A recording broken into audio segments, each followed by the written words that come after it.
ඇනි බලන්න කැමති හැමෝම සාදරයෙන් පිළිගන්නවා. අද අපි කතා කරන්නේ නින්ජා කමුයි එපිසෝඩ් 2 ගැන. මේ එපිසෝඩ් එක පටන් ගන්නකොට අපිට පෙන්වන්නේ ජපානයේ වෙච්ච පරණ සිදුවීමක්. අතීතයේ නින්ජාවරු එයාලා ඉගෙන ගන්න ටෙක්නික් පිටායත් එක බෙදා ගන්න එක තහනම් කරලා තිබ්බා. ඒ වගේම එයාලගේ මිෂන් එක එයාලගේ ජීවිතේ වගේ වුණා. ටික කාලයකට පස්සේ ටෙරරිස්ට් ඇටැක් එකක් නිසා ජපාන් නින්ජාවරුන්ගේ නායකත්වය වෙනත් කෙනෙක් බාර ගන්නවා. මේ බාර ගන්නවත් එක්කම මේ කෙනා නින්ජාවරුන්ගේ ටෙක්නික් පිටායත් එක බෙදාගෙන එයාලත් එක්ක වැඩ කරන්න පටන් ගත්තා. හැබැයි මේකට කීප දෙනෙක් විරුද්ධ වුණා. මෙන්න මේ අතර කෙනෙක් තමයි ලෝගන් කියලා කියන්නේ. ඒ වගේම ලෝගන්ගේ ඇත්ත නම තමයි හිගන් කියලා කියන්නේ. මේ හිගන්නතුළු කණ්ඩායම විරුද්ධ වුණු නිසා නින්ජා ක්ලෑන් එකේ අලුත් නායකත්වය තීරණය කරනවා මෙහෙම විරුද්ධ වෙන කට්ටිය විනාශ කරලා දාන්න. මේ වගේ විනාශ කරපු කට්ටියක් තමයි හිගන්ගේ පවුල. ඉතින් එතනින් කට් කරලා වර්තමානයේ අපිට පෙන්නනවා හිගන් මේ වෙනකොටත් එයා විනාශ කරන්න ආපු නින්ජා ටීම් එකේ නායකයව විනාශ කරන්න නැතුව තාමත් අල්ලගෙන ඉන්නවා. මෙන්න මේ වෙලාවේ හිගන්ට එකපාරම අමාරු වෙනවා. ඉතින් හිගන් මේ වෙලාවේ බිම ඇදගෙන වැටෙනවා. මේ වැටුණත් එක්කම මෙන්න මෙතනට වයසක මිනිස්සෙක් එනවා. මේ මිනිස්සයාත් එක්ක පූස ගොඩකුත් එනවා. ඇත්තට මේ වයසක මිනිස්සයාත් වෙන කවුරුත් නෙමෙයි නින්ජා ක්ලෑන් එකෙන් හැංගිලා ජීවත් වෙන වෛද්‍යවරයෙක්. මෙයත් හිගන්ලා ඒ දවස්වල පාවිච්චි කරා වගේ ෆේස් එක වෙනස් වෙන විදිහේ මාස්ක් එකක් දාගෙන ඉන්නේ. මේ වෙලාවේ හිගන් මේ වයසක මිනිස්සයාට කියනවා ඔය මාස්ක් එකක් දාගෙන ඉන්න එකෙන් කිසිම වැඩක් වෙන්නේ නැහැ. ඕගනයිසේෂන් එකට පුළුවන් වෙලා තියෙනවා අපි ඉක්මනටම හොයාගන්න කියලා මේ වෙලාවේ කියනවා. මේ වෙලාවේ මේ වයසක මිනිස්සයා හිගන්ට බෙහෙත් කරන්න යනකොට මේ වයසක මිනිස්සයා දකිනවා හිගන්ගේ අත තුවාල වෙලා තියෙනවා. ඉතින් මේ වයසක මිනිස්සයා මේ වෙලාවේ හිගන්ගෙන් අහනවා ඔයා සීක්‍රට් ටෙක්නික් එකක් වුණ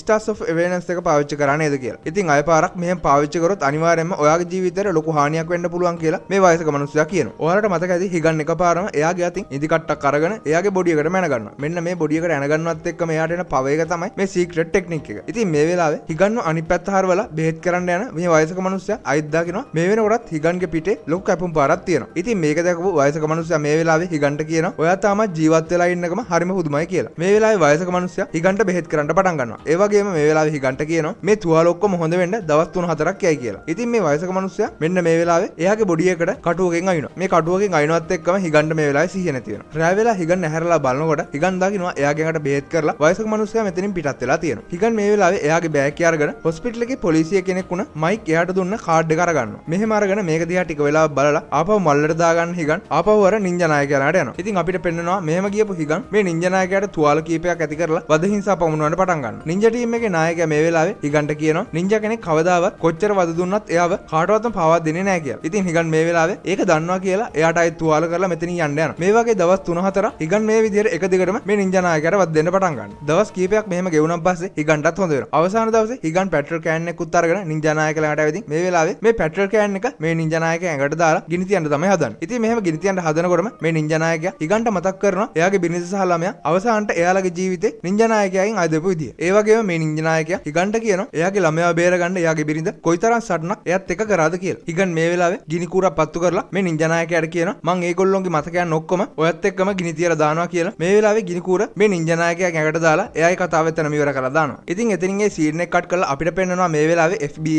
එක ඇතුලේ මයික් ගිහිල්ලා ඉන්නවා එයාලගේ ලොක්කව හම්බෙන්න. ඉතින් ලොක්කව හම්බෙන්න ගිහිල්ලා මයික් මේ වෙලාවේ අහනවා හොස්පිටල් එකේ වුණ හැමදේම මේ විදිහට වහලා දාන්නේ කොහොමද කියලා. හැබැයි මයික්ගේ බොස් මේ වෙලාවේ මයික්ට කියනවා ඒක ඉහලින් අහපු නියෝගයක් අන්න ඒ නිසා අපි ඒ නියෝග පිළිපදින්න ඕනේ කියලා. ඒ වගේම මයික්ගේ බොස් මේ වෙලාවේ මයික්ට කියනවා එමත් මේ ගැන කටවාගෙන ඉන්න පොරොන්දුනා කියලා. ඉතින් මේකට මයික්ට හොඳටම කේන්ති යනවා. මයික් මේ වෙලාවේ එමාව හම්බෙන්න ගිහිල්ලා එමාගෙන් අහනවා ඔයා ඇස් දෙකෙන් දැකලත් ඇයි මේ හැම දෙයක්ම කාටවත් කියන්නේ නැතුව කටවාගෙන ඉන්නේ කියලා. එමා මේ වෙලාවේ මයික්ට කියනවා අපිට වඩා ඉහළ නිලධාරීන් ඔක්කොම මේකට සම්බන්ධයි වගේ මට පේන්නේ අන්න ඒ නිසා තමයි එයා කටවාගෙන හිටියේ කියලා. ඒ වගේම එමා මේ වෙලාවේ මයික්ට පෙන්නනවා ලෝගන් සහ එයාගේ පවුල ඇත්තටම රියල් ෆැමිලි එකක් නෙමෙයි කියලා. මොකද මේගොල්ලෝ ගැන කිසිම සඳහනක් කොහෙවත් හොයාගන්න නැහැ කියලා. ඉතින් එතනින් ඒ සීන් එක කට් කරලා අපිට පෙන්නනවා මේ වෙලාවේ හිගන් එයාගේ තුවාල ඔක්කොම හොඳ කරගෙන එයා හිටපු පරණ බිල්ඩිමේ මේ වෙලාවේ පිට වෙන්න තමයි හදන්නේ. හිගන් මේ වෙලාවේ එයාගේ අතර එයාගේ මූණ මාරු කරන බටන් එකත් අතර අරගෙන මේ වෙලාවේ කල්පනා කරනවා එයාගේ වයිෆ් කාලයකට කලින් එයාට කියලා තියෙනවා මේ බටන් එක තමයි එයාලා බේරගන්න තියෙන එකම විදිය කියලා. ඉතින් එතනින් කට් කරලා අපිට පෙන්නනවා හිගන් මෙතනින් පිටත් වෙලා එක එක තැන් වලට ගිහිල්ලා නින්ජලා හොයන්න පටන් ගන්නවා. හැබැයි හිගන් කොයිතරම් හෙව්වත් හිගන්ට එක නින්ජා කෙනෙක්වත් හම්බෙන්නේ නැහැ. රෑ වෙලා හිගන් මේ වෙලාවේ බාර් එකකට ගිහිල්ලා ඉන්නකොට මෙන්න මේ බාර් එකේ මිනිස්සුගෙන් කප්පම් ගන්න පොලිසිය නිලධාරීන් දෙන්නෙක් එනවා. ඉතින් මේ පොලිස් නිලධාරීන් දෙන්නා මේ වෙලාවේ මේ බාර් එකේ ඕනටත් කරදර කරන්න පටන් ගන්නවා. මේ වෙලාවේ එක පොලිස් නිලධාරියෙක් හිගන්ගේ පැත්තට හැරිලා එයාටත් අනම් මනම් කියන්න පටන් ගන්නවා. හිගන් මේ වෙලාවේ මේ පොලිස් නිලධාරියත් එක්ක කතා කරන්න යන්නේ නැහැ. මෙන්න මේ නිසා මේ පොලිස් නිලධාරියාට සෑහෙන්න කේන්ති යනවා. ඉතින් මේ පොලිස් නිලධාරියා හිගන්ට පහර දෙන්න හදනවත් එක්කම හිගන් ෂණික මේ පොලිස් නිලධාරියට පහරක් එල්ල කරනවා. මේ පහර නිසා මේ වෙලාවේ පොලිස් නිලධාරියා බිම ඇදගෙන වැටෙනවා. හිගන් එයා බීපු බීම වල සල්ලිත් තියලා මෙතනින් පිටත් වෙලා යන්න හදනකොට අනිත් පොලිස් නිලධාරියා මේ වෙලාවේ හිගන්ට පහර දෙන්න එනවා. ඉතින් හිගන් කියන්නේ නින්ජා කෙනෙක් නිසා හිගන් සුපිරි පහරක් මේ පොලිස් නිලධාරියට එල්ල කරනවා. මේ එල්ල කරනවත් එක්කම මේ පොලිස් නිලධාරියා විසි වෙලා ගිහිල්ලා බිත්තිය වදිනවා. ඉතින් හිගන් මේ වෙලාවේ බාර් එකෙන් එළියට ඇවිදින් එයාගේ බයික් එකට නැගලා ආපහු යන්න යද්දින් එයා දකිනවා පොලිස් නිලධාරියාගේ කාර් එක. ඒත් එක්කම හිගන් මේ වෙලාවේ මයික් එයාට දුන්න කාඩ් එක අතර ගන්නවා. එතනින් ඒ සීන් එක කට් කරලා අපිට පෙන්නනවා ආයෙත් මයික් සහ එමා දෙන්න තාමත් වැඩේ අතාරින්න නැතුව හොස්පිටල් එකේ ලෝගන්ට පහර දුන්න කට්ටිය ගැන හොයන්න පටන් අරන් තියෙනවා. මයික් මේ ගැන විස්තර හෙව්වත් මේ වෙලාවේ එමා VR box එකකින් ගේම් එකක් ප්ලේ කරන ගමන් ඉන්නේ. මයික් මේ වෙලාවේ එමාට කියනවා ඕක නවත්තලා මේ ලෝගන් ගැන අපි විස්තර තව ටිකක් හොයමු කියලා. හැබැයි එමා මේ වෙලාවේ මේ ගේම් එක එක දිගටම ප්ලේ කරන ගමන් ඉන්නවා. එතකොට මයික්ට කෝල් එකක් එනවා. මේ කෝල් එකේ කතා කරන්නේ වෙන කවුරුත් නෙමෙයි හිගන්. හිගන් මේ වෙලාවේ මයික්ට කියනවා එයා තමයි ලෝගන් කියලා. මෙහෙම කියනවත් එක්කම මයික් මේ වෙලාවේ එමාට කතා කරලා හිගන්ව ට්‍රැක් කරන්න කියලා කියනවා. හැබැයි හිගන් දන්නවා FBI එක කොහොමද ට්‍රැක් කරනවා කියලා. මෙන්න මේ නිසා හිගන් එයා කතා කරපු ෆෝන් එක කඩලා දාලා තවත් ෆෝන් එකකින් මේ වෙලාවේ ආයෙත් මයික්ට කෝල් එකක් ගන්නවා. මේ වෙලාවේ මයික්ට කෝල් එකක් ගන්න හිගන් මයික්ට කියනවා එයාව ට්‍රැක් කරන එක නවත්තලා එයාට මයික්ව හම්බෙන්න පුළුවන් තැනක් කියන්න කියලා. ඉතින් මයික් මේ වෙලාවේ එයා දන්න හොටෙල් එක නමක් කියනවා. ඉතින් මේ හොටෙල් එකට රෑ වෙලා එන්න කියලා හිගන්ට මයික් මේ වෙලාවේ කියනවා. මෙහෙම කියනවත් එක්කම හිගන් ෆෝන් එක තියෙනවා. ඉතින් අපිට පෙන්නනවා එමාට බැරි වෙලා තියෙනවා හිගන්ව ට්‍රැක් කරගන්න. මොකද හිගන් ට්‍රැක් කරන්න ඉස්සෙල්ලම ෆෝන් එකත් කඩලා දාලා මෙතනින් පිටත් වෙලා තියෙනවා. අපිට පෙන්නනවා හිගන් රෑ වුණාන් පස්සේ කලින්ම ගිහිල්ලා මයික් කියපු හොටෙල් එක වටපිට චෙක් කරලා බලනවා. හිගන් මේ වෙලාවේ දකිනවා මයික් තනියම මේ හොටෙල් එකට එනවා. මයික් මේ හොටෙල් එක ඇතුළට ගිහිල්ලා ලෝගන් එනකම් බලාගෙන ඉන්නේ. තාම මයික් දන්නේ නැහැ ලෝගන් කියන්නේ හිගන්ට කියලා. ඉතින් මේ කැෆේ එකේ අයිතිකාරයා මෙන්න මේ වෙලාවේ මයික්ට කියනවා ඔයා මෙතන රහස් මීටින් තියාගත්තට කමන්නේ පොඩි හරි ඩැමේජ් එකක් මයික් අඩේට වුණොත් ඒකේ සම්පූර්ණ ඩැමේජ් එක ඔයා ගෙවන්න ඕනේ කියලා. ඉතින් මයික් මේ වෙලාවේ මේකේ ඕනට කියනවා කිසිම දෙයකට බය වෙන්න එපා. ඔයාට මෙතන කස්ටමර්ස්ලා එන්නෙත් නැහැ. ඒක නිසා මම මොනවා හරිනොත් ඒකට අනිවාර්යයෙන්ම ගෙවනවා කියලා. මේ වෙලාවේ මේ කැෆේ එකේ අයිතිකාරයා මයික්ට කියනවා අනිවාර්යයෙන්ම පාර්සල් වගේක් ඇති ඒවා ඩිලිවර් කරන්න කට්ටියක් එයි අන්න ඒගොල්ලන්ට ඒ පාර්සල් ලබා දෙන්න කියලා. මෙන්න මේ වෙලාවේ හිගන් මෙතනට එනවා. මෙහෙම එනවත් එක්කම මේ හොටෙල් එකේ අයිතිකාරයා මෙතනින් පිටත් වෙලා යනවා. මෙන්න මේ වෙලාවේ මයික් අහනවා ඔයා ලෝගන් කියන්නේ මොකද්ද තියෙන සාක්ෂිය කියලා. ඉතින් හිගන් මේ වෙලාවේ මයික් දුන්න කාඩ් එක පෙන්නනවා. හැබැයි මයික් කියනවා මේ වගේ කාඩ් ඕන තරම් කට්ටිය ළඟ තියෙනවා කියලා. ඒකම විතරක් එයාට සාක්ෂියක් විදිහට පිළිගන්න බෑ කියලා. හිගන් මේ වෙලාවේ තීරණය කරනවා මෙතන යන්න. හැබැයි මයික් මේ වෙලාවේ හිගන්ව නවත්තලා කියනවා කමන්නෑ වාඩි වෙන්න අපි කතා කරමු කියලා. ඉතින් මේ දෙන්න මේ වෙලාවේ කතා කරන්න පටන් ගන්නවා. මයික් මේ වෙලාවේ හිගන්ගෙන් අහනවා ඔයා ඇත්තටම කවුද කියලා. හැබැයි හිගන් මේ වෙලාවේ මයික්ට කියනවා එයා මෙතනට ආවේ ඒව ගැන කතා කරන්න නෙමෙයි මේ වගේම කට්ටිය එක එක්කෙනා විනාශ කරපු කණ්ඩායමක් ගැන ඔයාලා විමර්ශනය කරන්න පටන් ගත්තා නේද? අන්න ඒ ගැන මොනවා හරි අලුත් විස්තර තියනවාද කියලා දැනගන්න තමයි මම වාට එන්න කිව්වේ කියලා හිගන් මේ වෙලාවේ මයික්ට කියනවා. මේ දෙයත් එක්කම තරහ ගිය මයික් මේ වෙලාවේ හිගන්ගේ පැත්තට ගන්න එකක් දික් කරනවා. මෙහෙම දික් කරලා මයික් කියනවා එයා මෙතනට ආවේ හිගන් එක්ක කතා කරන්න මේ එයාව අත්අඩංගුවට ගන්න කියලා. එහෙම කියනවත් එක්කම මෙන්න මෙතනට කැෆේ එකේ බඩු වගේක් අරන් යන්න ඩිලිවර් බොයි කෙනෙක් එනවා. මේ වගේ විටින් විට කීප දෙනෙක් මේවදී මේ කැෆේ එකේ ඕන තියලා තිබ්බ බඩු වගේක් අරන් යනවා. මේ වගේ 3 දෙනෙක් ඇවිදින් ගියන් පස්සේ තවත් කෙනෙක් එනවා. ඉතින් මේ කෙනා බඩු අරන් යන්න නැතුව මේගොල්ලෝ දිහා බලාගෙන ඉන්නවා. මෙන්න මේ හේතුව නිසා මයික් මේ වෙලාවේ මේ ඩිලිවර් බොයිට කෑ ගහලා කියනවා ඔතන බඩු ඇති අරන් යන්න කියලා. එතකොට තමයි මයික් දකින්නේ මේ වෙනකොටත් බඩු ඔක්කොම ඉවරයි කියලා. ඒත් එක්කම මේ ඩිලිවර් බොයි වගේ ඇඳගෙන ආපු නින්ජා කෙනෙක් මේ වෙලාවේ මයික්ට පහර දෙන්න පටන් ගන්නවා. ඉතින් එයා ළඟ තියෙන වෙපන් එකෙන් මයික්ට පහර දෙනවත් එක්කම ක්‍රියාත්මක වෙන හිගන් මේ ඩිලිවර් බොයිගේ පහර නවත්තලා මයික් බේර ගන්නවා. ඒ වගේම මේ පහරක් නිසා හිගන් දාගෙන හිටපු මාස්ක් එකත් ගැලවිලා යනවා. මේක දකින මයික් කල්පනා කරනවා කවුද මේ ලෝගන් වගේ එයාව හම්බෙන්න ඇවිදින් තියෙන්නේ කියලා. මේ වෙලාවේ හිගන් සහ මේ නින්ජා අතර සුපිරි ෆයිට් එකක් යනවා. මේ ඩිලිවර් බොයි ළඟ තියෙන වෙපන් එකෙන් මේ වෙලාවේ හිගන්ට පහර දෙන්න පටන් ගන්නවා. මේ වෙලාවේ මයික් එයාගේ ගන්න එක අරගෙන මේ ඩිලිවර් බොයිට එම් කරලා වෙඩි තියන්න හැදුවත් මේ ඩිලිවර් බොයි මේ වෙලාවේ මයික්ටත් පහර දෙන්න හදනවා. එතකොටම ක්‍රියාත්මක වුණ හිගන් මේ වෙලාවේ මයික්ව බේර ගන්නවා. මෙහෙම බේර ගන්නවත් එක්කම අපිට පෙන්නනවා මේ ඩිලිවර් බොයි අරන් ආව බෑග් එකෙන් තවත් අත් දෙකක් මතුවෙනවා. ඒත් එක්කම මේ ඩිලිවර් බොයි ආයෙත් හිගන්ට පහර දෙන්න පටන් ගන්නවා. හිගන් මේ වෙලාවේ එයාගේ සීක්‍රට් ටෙක්නික් එකක් යූස් කරලා එයාගේ පිටෙන් ෂැඩෝවත් 4ක්ම වවනවා. ඉතින් මේ 4ත් එක්කම හිගන්ට අත් 6ක් තියෙනවා. හිගන් කරන්නේ ශනික ක්‍රියාත්මක වෙලා එයාගේ කඩුව වලින් මේ නින්ජත් එක්ක ෆයිට් කරන එක. මේ වෙලාවේ හිගන්ට පුළුවන් වෙනවා මේ නින්ජාට පහරක් ගහන්න. මේ පහර නිසා නින්ජා මේ වෙලාවේ පැත්තට විසිරෙනවා. ඉතින් මේ නින්ජා වගේම තවත් නින්ජා කෙනෙක් මේ ඩිලිවර් බොයි වගේ උස්සගෙන ආව බෑග් එකෙන් එළියට එනවා. ඉතින් හිගන්ට සිද්ධ වෙනවා නින්ජාලා දෙන්නෙක් එක්කම සරන් කරන්න. හැබැයි හිගන් වැඩේ අතාරින්නේ නැහැ. මේ වෙලාවේ හිගන් එයාගේ උපරිමයෙන්ම මේ නින්ජාලා දෙන්නත් එක්ක සුපිරි ෆයිට් එකක් කරගෙන යනවා. ඉතින් අවසානට හිගන්ට පුළුවන් වෙනවා මේ ඩිලිවර් බොයි වගේ ආපු නින්ජාලා දෙන්නම විනාශ කරලා දාන්න. ඒත් එක්කම මයික් මේ වෙලාවේ හිගන් ළඟට එනවා. හිගන් ළඟට ආව මයික් මේ වෙලාවේ හිගන්ගෙන් අහනවා ඔයා ලෝගන් වෙන්න නම් බෑ. ඇත්තටම ඔයා කවුද කියලා. හිගන් මේ වෙලාවේ මයික්ට